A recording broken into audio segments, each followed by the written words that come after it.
Hey dear, Zumzi here with a manga that I've long had my eyes on. I first saw it in Japan on bookshelves and I fell in love with it. So now I am glad that we finally have the English official translation and I get to share with you a first impressions review of it with only minor spoilers. Basically, whatever is mentioned in the back, and I'll mention the artwork, of course, but no major plot spoilers, just enough to let you know what this book is all about. And it's Witch Hat Atelier, and it's by Kamome Shirohama. And like the name suggests, at this book's core, it is essentially an ode to art, and at the risk of sounding cheesy, the power of imagination. Just going back to the title itself, it's Witch Hat Atelier, and atelier means an art room or an art house. And Witch Hat, yes, this story revolves around witches. It revolves around the societal belief that witches are born and not made. And from the very beginning, beautiful colored, like first page, it says, "Is an athlete always an athlete, even from birth? And then, can the same be said about witches? Is it the same for them?" And this is what society generally believes. And our main protagonist, Coco, she dreams of being able to practice magic. So then one day when a witch named Qifrey, he is a man, he is a male witch, he comes in and she spies on him. And she sees him like grandly performing magic. After that, she becomes kind of obsessed and intrigued and fascinated by magic. She always had been, but she began experimenting. And then one day, when she accidentally manages to cast a forbidden spell, Qifrey gives her an ultimatum. He says, "You must become my apprentice, or you must forget what you saw and forget about magic." And naturally, the decision that I myself would do, she accepts and she becomes his apprentice. And there we go from there. She enters into magical society as his pupil, and she's an outsider. She wasn't born a witch. She wasn't taught these things as a toddler. She's learning it at a later age. And we kind of learn and see the world through her, and I really enjoy Coco as a protagonist. She's very resourceful and she has to think outside of the box based off of her own personal knowledge and her own personal talents. And she kind of reminds me of, and I'll show it in a sec, characters like Tiffany Aching or like Violet Baudelaire from the series of Unfortunate Events. And those are personally the protagonists or heroines that I identify with and can relate to. So yeah, I really enjoy Coco as our protagonist. Also, I have to mention Qifrey, who is the mentor figure. I know there's so many mentor figures. It's a fantasy trope, like with Gandalf and Dumbledore, that sometimes it can get a little boring, but instead of a silvered hair wizard mentor, we have a hot young mentor with glasses with a mysterious past and who's kind of a recluse from magical society. He kind of has some issues with how they run things.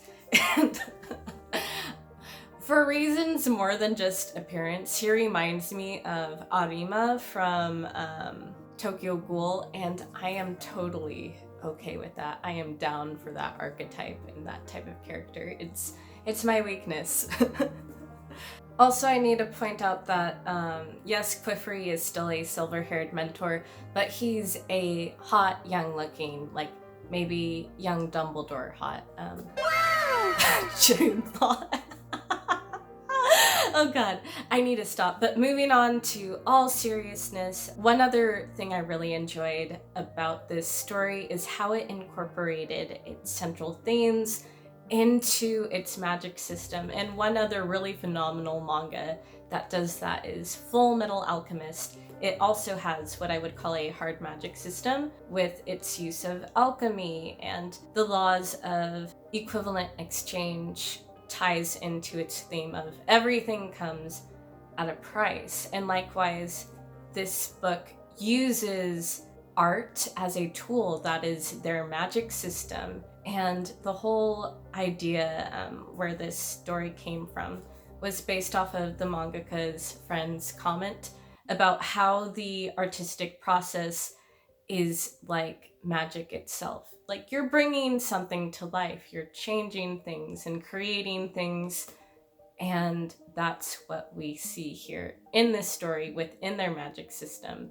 They use like ink and draw, and based on how well like you draw a circle or something, that can mess up your spell.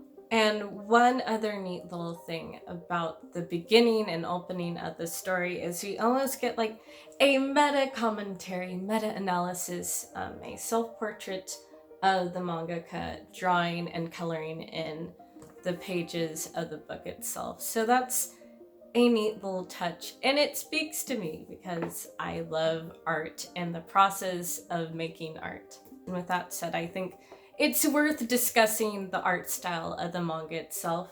So on the cover, we have like this neat little, it looks like wood engraving, and then probably based off of like, we see the inkwell pen. I noticed like the inside details and drawings, they look like they're done in those old-fashioned ink, super intricate fantasy children illustrations, and it's super charming, and it just is a really nostalgic experience for me because it reminds me of like the detailed illustrations that I'd read in old school renditions of Alice in Wonderland and Chronicles of Narnia. So it has this neat little old-fashioned whimsical vibe, which I really adore about it, and it speaks to me.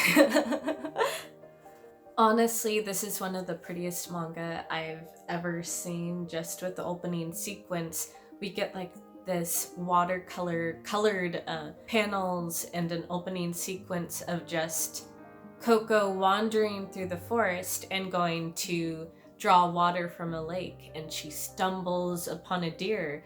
And this is primarily just wordless, but it sets the tone perfectly and lets you know that we're in a fairy tale, and like with Sleeping Beauty or Snow White, with just our character going through a forest with woodland creatures. I will say within this first volume, for better or worse, the emphasis seems to be more on establishing the world building and showing off the artwork itself. Coco as a character exists to show us the world, and it's a beautiful world to see. And my one complaint is actually, I want to see more of it. I would actually love more colored pages and larger panels. Like if we got like a special omnibus edition or a special edition that's colored like what we see with the later editions of Sailor Moon manga, this would probably be a 9 out of 10 for me. And my one largest complaint right now is actually within the English localization and with the publishing company. Like, naturally when you do English romanizations of words, the writing is going to take up more space, and especially when you have the sound effects, it's called onomatopoeia, when you have the sound effects for words in tiny panels, those tend to get cluttered for me. So if there is later an edition that has larger panels, I would absolutely love that. And that's my one complaint, is actually with the sizing and the letter format within the manga. Regardless, this is still an absolutely gorgeous series. I definitely plan on continuing to read it because I feel like there's some political undercurrents going on. The witches have some secrets to tell, and I want to find out more about mystery man Qifrey's backstory. And yeah, I definitely recommend this series for anyone who loves art or fantasy. Or hey, if you love both art and fantasy, read it because you get the best of both worlds. And my final note before I end, I just want to give a shout out to an artist who I definitely appreciate and enjoy. And it's White Fox Hats from Etsy. And no, this is not sponsored. I just found him when I was looking for a beautiful headpiece for a masquerade ball. And these are just super lightweight and comfy. And I believe they're foam. And I danced all night in these. So if you're looking for some lovely headpieces or antlers, you should definitely check out White Fox Hats. Not sponsored, just want to give them some spotlight and the attention they deserve. Well, thank you for sticking around to the end. Let me know if you have any recommendations for kind of whimsical, beautiful fantasy manga or novels that you want me to check out. Let me know down below. Thanks for watching, and I'll catch you on the flip side. See ya! Ah.